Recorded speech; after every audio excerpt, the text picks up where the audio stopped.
Hi, everybody. It's Peter Schiff. It is Saturday, June 1st, 2013. We got a lot of economic data that came out this week, most of it confirming my point of view that the recovery is merely an illusion created by the Federal Reserve. We got revisions to the first quarter GDP. Originally, they reported 2.5% growth. They revised that down to 2.38%. Of course, the only reason I believe it's even a positive number is because the inflation measures are too low. So we are not deflating nominal GDP sufficiently to show an economic contraction, which I believe is still ongoing. But if you look beneath the surface of the official numbers, you'll see some more disturbing trends. Number one, the savings rate plunged all the way down to 2.3%. That's the lowest household savings rate since the third quarter of 2007. And of course, back then, Americans still thought they were rich because they had all sorts of home equity and they were spending like crazy. I don't think that's what's going on now. I think the reason that Americans are depleting their savings is because they need the money for food. They need the money for gasoline. They're trying to keep their economic necks above water. That's why they're having to deplete their savings. If this was really a recovery, Americans would be flush. They would be earning more, and therefore they would be saving more. They would have a bigger cushion. That's a reflection of a repaired balance sheet. If times are good, you have more savings. You're not depleting your savings. That's a sign of household distress. Also, maybe even more disturbing, we had a plunge in discretionary income. Real discretionary income dropped by 9.03% at an annualized rate during the quarter. That's the biggest drop, I think, in memory. It's bigger than any drop that we had during the official days of the recession in 08 or 09. So how is it that household incomes are falling faster during the recovery than they did during the recession? The only thing that makes sense to me is that we don't have a recovery. We're still in recession. Yet despite this, despite plunging incomes and depleted savings, we found out that consumer confidence was at a 5-year high, and we just had the biggest year-over-year increase in real estate prices. I think it was 10.9% since 2006. So consumers are confident, not because they're earning more or because they have more savings in the bank, but because their house is more valuable, or because they think their house is more valuable. Also, I think all of the constant media hype about this recovery, I think has created a false sense of optimism among the public that a recovery is actually coming. Now, maybe they haven't experienced it, but they're just waiting for the beneficial results. After all, everybody says there's a recovery, so consumers are optimistic that they're going to see it. Even though they haven't experienced it yet, they've been led to believe falsely that recovery is right around the corner. But clearly, an increase in the stock market, an increase in real estate prices creates the illusion of recovery. It creates a wealth effect. And more importantly, it enables Americans to borrow. Homeowners in particular, one of the reasons they've been able to sustain consumption is because they've used inflated asset values to borrow and then spend more money. They refied, they've got record low rates, but a consumption boom that is financed by debt related to inflated asset values, that is exactly how we created the financial crisis of 2008. Traveling down this exact same road again is not going to lead to a different destination. In fact, I think it's an even more perilous path that we're following now, and I think the results are going to be even more horrific. Later in the week, we got, in fact, I think it was Friday, we got the April household income and spending data. And again, incomes were flat. So we had no recovery from the first quarter in the second quarter, and spending actually notched down 0.2%. So the data continues to support the idea that the much touted recovery is really limited to rising asset values that are completely dependent on the Fed continuing to QE, but meanwhile, they're talking about tapering. They're talking about taking away the punch bowl, or at least gradually removing it, maybe putting a little bit less alcohol in it than normal. But still, the market, I think, is oblivious to that reality. Now, maybe there was a bit of a wake-up call on Friday. The stock market was up a little bit. I mean, not a lot, but it had gained a little bit on the week until Friday. The Dow lost better than 200 points on Friday, which put it negative of about 1.2% on the week. But all of the losses happened on Friday. In fact, 70 points out of that 200 was lost in the final 5 minutes of trading alone. Now, one of the catalysts was rising interest rates and falling bond prices. Bond prices actually fell more on the week than stock prices. I think bond prices were down about 1.7%. And I've been saying all along that the biggest risk is not the stock market, but the bond market. And bond investors got clobbered this week. The yield on the 10-year went from 2.01% last Friday. It closed at 2.164% this Friday. That's a big move. Intraday, we got above 2.2, and we surrendered. The bond market had a bit of a rally during that last hour as the stock market was selling off. Now, the dollar was also lower on the week by about 0.4% if you measure it by the dollar index. But the dollar pared some of its losses on Friday after the release of a better than expected Chicago Purchasing Managers Index. The market seems to be grasping for straws, looking for any confirmation that the recovery is actually here. But I think you have, an island of good data in a sea of bad data. The market should be looking at the good data as an anomaly. The real data is showing a weakening economy. My expectation is a week from Friday last Friday when we get the non-farms payroll numbers, the markets again will be disappointed by weaker than expected job growth. Now, gold prices were relatively flat on the week. I mean, pretty much flat, but gold stocks soared by 7.5%. If you measure it by the Gold Bugs Index, the HUI, it was up 7.5% on the week. That's the biggest weekly gain for gold stocks, I think, since January of 2012. So in more than a year. And I think what was interesting is that even though gold was down $20 on Friday, surrendering, its gains on the week, gold stocks were barely down, and they had a very impressive rally in the last 15 minutes of trading. Maybe this is further evidence that the bottom I spoke about during my last video blog is in. It seems like we've exhausted the supply of sellers. Even with gold down $20 and $1 higher, there weren't a lot of sellers around for these gold stocks, and buying came in. So we'll see how that momentum might move into next week. But again, we had that very strong reversal day in the gold market that I pointed out, and the action we're getting now in the gold stocks is more additional confirmation that the low that I talked about may in fact be in. And also, we're getting more data that the high in the bond market may be in. And it makes sense that those two would be working in opposite directions. But I think the most important news of the week came out late Friday. In fact, I didn't even notice it myself until this morning. That's how late it came out. But the Federal Reserve posted on its website the minutes of the most recent meetings of the Federal Advisory Council. And they meet, I think, 4 times a year. It's a collection of 12 bankers, and they work with and help advise the Fed on monetary policy. And it's unbelievable what was actually said in these minutes. And I'm gonna read you some of the highlights or the lowlights. I've condensed it down so I don't have to spend too much time reading. But I think they tried their best to sugarcoat the message that they were sending.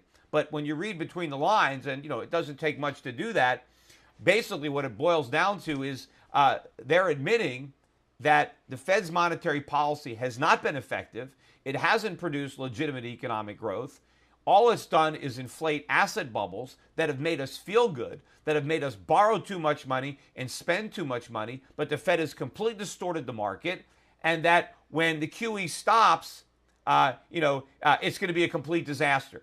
That's basically what they said. They said, hey, when the party's going to end and it ain't going to be fun, there's going to be hell to pay for what the Fed has done. That's basically what they said. But let me read to you what they did say, and you can draw your own conclusions.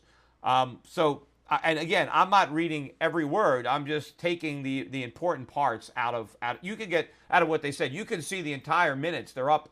They're up on the internet. I originally even found out about it up on the Zero Hedge website. But let me start reading. Okay, this is from the minutes of the meeting that took place on May 17th. But they were just put up on the Fed's website on Friday. Here's what they said. Quote. This is all quotes. The aggressive rate of asset purchases has helped maintain low short-term and mortgage interest rates and liquidity in the markets, obviously. This, in turn, has increased prices of debt and equity securities, consumer confidence in spending, and confidence in the financial markets. So, in other words, they're admitting that the Fed policy has inflated asset prices and that those higher asset prices has instilled confidence in the markets and in consumers. Now, they go on to say this, quote, however, the effectiveness of the policies in producing healthy economic and employment growth is not clear. Economic growth has remained sluggish and uneven. While some believe monetary policy may not be accommodative enough, others believe that consistent injections of new reserves have not returned the economy to the vibrant, upbeat model it used to be, and that current monetary policy is ineffective. This is coming from the official Federal Advisory Council. These are bankers. These are not gloom and doomers like Peter Schiff. These are mainstream guys who are finally acknowledging what I've been saying for years. Now, let me continue. Quote, this is some good stuff here. There are potential risks associated with current policy. Boy, that's an understatement. Now I'm going to get back to the quote. Quote, the Fed's securities purchases have reduced mortgage yields and, to a lesser extent, treasury yields. Current low bond yields are disruptive. They may encourage unsophisticated investors to take on undue risks to achieve better returns. You think? I mean, come on, that's what's going on. Now here's more of this. Quote, MBS purchases account for over 70% of gross issuance, causing price distortions and volatility in the MBS market. That's mortgage-backed securities. Many are concerned about the Fed's significant presence in the market. There is also concern about the possibility of a breakout of inflation. Well, duh. But, they're actually admitting it. People are concerned about inflation. What do you know? Now, here's some more of this. Quote, further, current policy has created systemic financial risks and potential structural problems for banks. Systemic risks, structural problems? Yes, that's exactly what I've been saying. Everybody in the mainstream has been ignoring that reality. Now, finally, somebody has the guts to say it in a position, I guess, of some credibility. Here's more. Net interest margins are very compressed, encouraging banks to take on more risk. Here, the bankers themselves are admitting that the low interest rate policy of the Fed is encouraging the banks to take on more risks than they otherwise would take in a free market without this interference. Now, it actually gets better. Listen to this. All right. Remember, this is all word for word quote. I'm not paraphrasing anything. This is exactly what was said. I'm just leaving some stuff out for the sake of brevity. Okay, here, quote. The Fed's aggressive purchases of 15-year and 30-year MBSs have depressed yields. Banks seeking additional yield have to run to investment options with longer durations, lower liquidity, and or higher credit risk. Finally, the regressive nature of the artificially compressed savings yields creates pent-up demand within bank deposit portfolios. These deposits may be at risk once yields begin to rise and competitive pressures increase. There they said it. Our bank deposits will be at risk when interest rates rise. What do you know about that? What about the FDIC? The deposits are at risk, just like the deposits were in Cyprus. Let me continue here. This is probably the best of it all. This is where they bring it home. Uncertainty exists about how markets will reestablish normal valuations when the Fed withdraws from the market. Now, that's an admission that valuations are inflated because of the Fed. And they're worried about how valuations will return to normal, meaning prices go down when the Fed removes their supports. Let me continue this quote. It will likely be difficult to unwind policy accommodation. Wait a minute. I thought it was supposed to be a piece of cake, right? The Fed said they had the tools. Here, their own advisors are saying it's going to be difficult. And again, that is a massive understatement. It's not going to be difficult. It's going to be impossible.